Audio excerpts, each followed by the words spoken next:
And joining us tonight to give us an update on the impact of habagat rains in Baguio City is Mayor Benjamin Magalong. Welcome to the big story, Mayor. Good evening, Jess. Good evening to our viewers. Magandang gabi ho sa inyo lahat. So, ang pag-ulan din po na naranasan dyan sa Baguio ay katumbas ng isang buwang ulan? Yeah, most probably, Jess, siguro mas mataas pa, no? Kasi more than a week na kaming inuulan dito eh. At malakas. It was even a time na almost 200 millimeters of rainfall for one day only. No?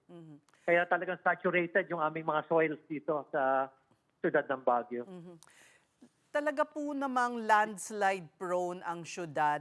Ano po ang update ninyo sa landslide? At bukod dito, meron po bang long-term kayong pinaplano, kagaya ng pagtatanim ng puno, etc., para po maibsan itong madalas na landslide na nangyayari dyan? Well, isa sa mga solution namin talaga is the planting of trees. Ano? Pero it should be a combination of also of technology, application of technology. Maganda sana yung rock netting, kaya lang naabuso naman. Ano? So ang ginagawa namin ngayon, nagtatanim kami ng mga vetiver grasses, naglalagay din kami ng mga bamboos. Kasi ang vetiver, so mabilis lang po yan. May mga nature-based solutions naman. Now, ano pong update dun sa mga na-apektuhan ng landslide? Well, we were able to account for about a total of about 21 landslides as of today.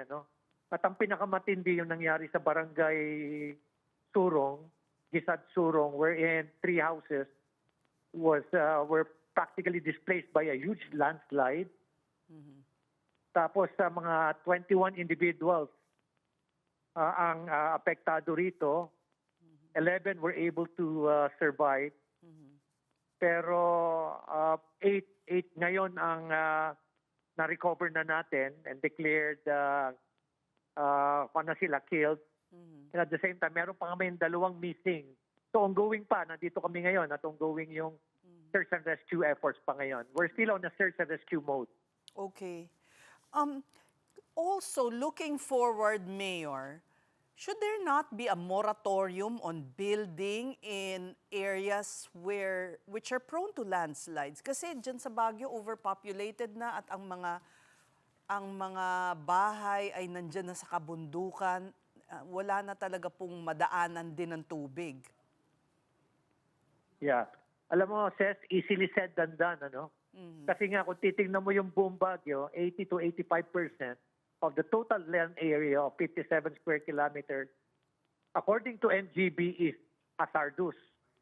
In fact, based sa latest data nila, only 3%, 2 to 3% of the total land area is stable.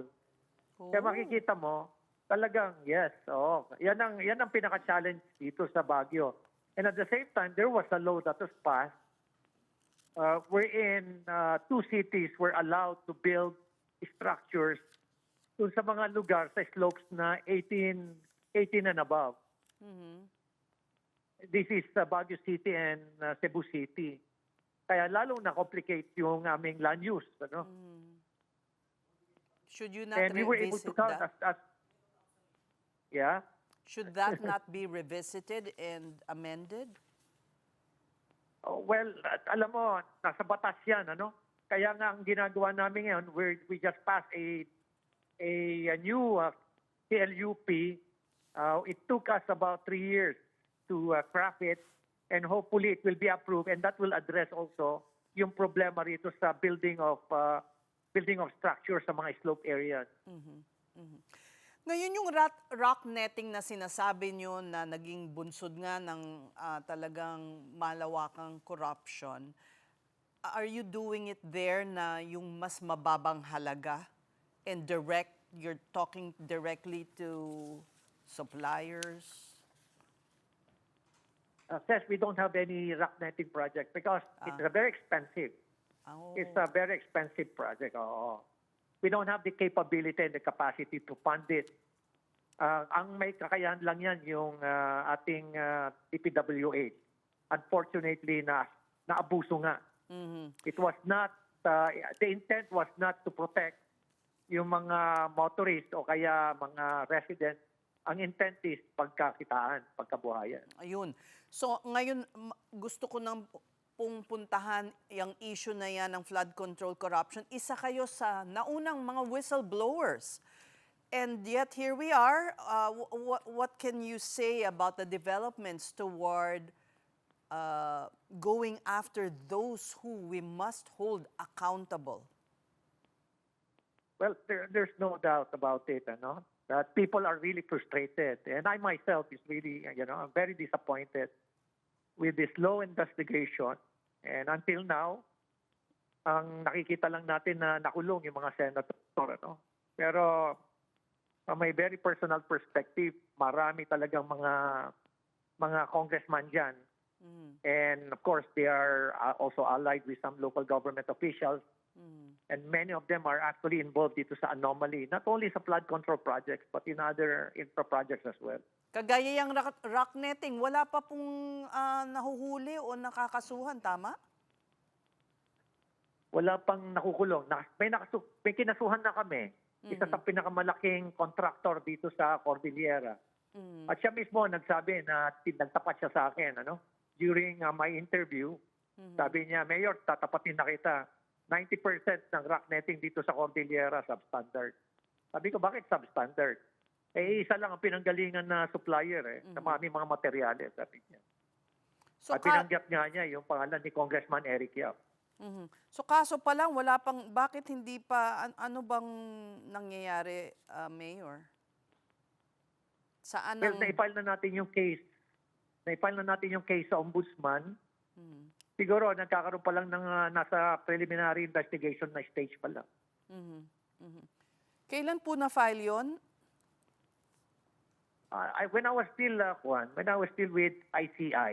That's so long Siguro ago. mga siguro a month after I resigned from ICI. Kasi inumpisahan ko sa ICI and then iniwanan ko yung investigation report sa ICI. At pinirinisan ko ng kopya si Secretary Vince Dizon. Okay. So you are as frustrated as we are. Yun nga, nakakalungkot isipin. After a year, alam mo, sa dami ng anomalies dyan. We're talking about siguro mga 200,000 or more since 2016. And the highest number started in 2022. And out of that number, mga 30,000 are flood control projects. So can you just imagine, ang NBI, I heard na or less mga 100 lang yata o 80 to 100 cases lang na imbestigahan niya. Philippine National Police, probably about 200. So we are way short of the actual target. Right. So what is the solution? Well, it is it is a declaration, a pronouncement of the president that, pagbigay siya ng target ng bawat investigating body. And kailangan ang mga results measurable din, ang progress measurable din. Tama. Kaya dapat may mga numbers na binabanggit. Right. Somebody must crack the whip. Yes. Yeah. You said it. Well, Mayor, thank you so much for talking to us, and we wish you luck in your search and rescue operation there. We thank you for talking to us. That was Baguio City Mayor Benjamin Magalong.